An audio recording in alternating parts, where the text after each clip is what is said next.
Kenapa ya yang melatar belakangi saya mau? Karena saya merasa terpanggil ketika kita harus menularkan perdamaian itu. Yang sangat melatar belakangi saya pribadi, saya ini adalah korban.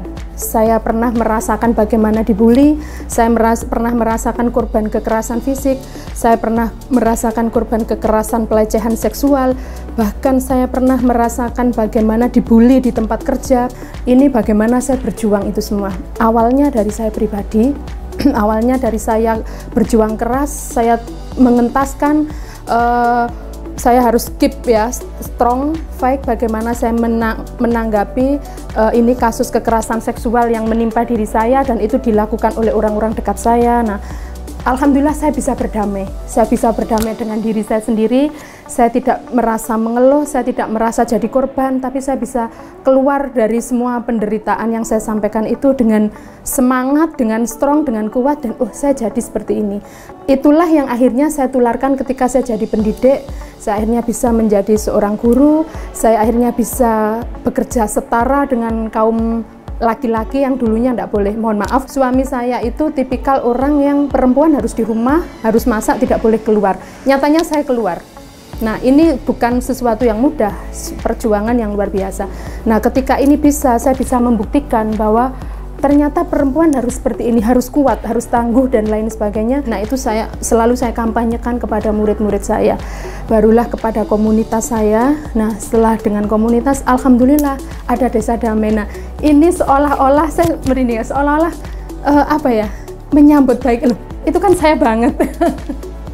Apalagi dengan sosok Kiai Haji Abdurrahman Wahid ya. Jadi sangat klop sekali. Saya sampai ya Allah membaca ketemu itu saya sampai nangis. Astagfirullahaladzim, begitu hebatnya beliau sehingga bisa memang benar-benar memposisikan martabat seorang perempuan, dan benar-benar memang itu kita alami gitu loh. Kita nggak nyangka sebuah program nasional, bahkan program internasional, ternyata saya juga ada di situ. Jadi saya senang, saya semangat sekali, saya senang.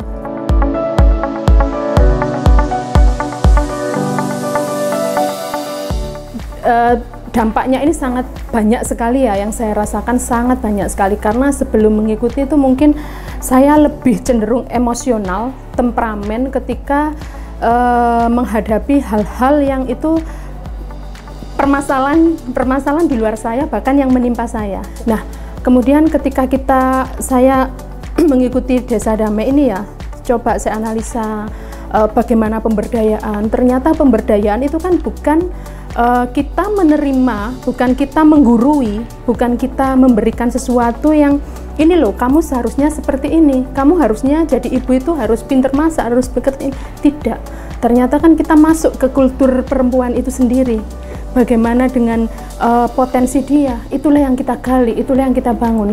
Jadi bukan berarti perempuan yang tidak baik, katakanlah dengan attitude atau perilaku yang negatif itu harus kita hindari. Selama ini kan kita menghindari hal-hal itu. Nah, akhirnya dengan ikut Desa Damai itu, dengan ikut programnya Wahid Foundation, bisa lebih mengerti. Pertama, berdamai dengan diri sendiri, kita selesaikan, kemudian kita menularkan nilai-nilai perdamaian kepada lingkungan, bahwa berbeda itu wajar. Iya, memang kita harus berbeda. Salah itu baik, bagaimana kita menyikapinya, kemudian bagaimana kita memperbaiki. Nah, akhirnya kita bisa memandang sebuah perbedaan, sebuah pemikiran yang berbeda, baik itu beda pendapat dan beda semuanya, itu dengan damai, dengan senang dan menerima, akhirnya kita bisa bersatu.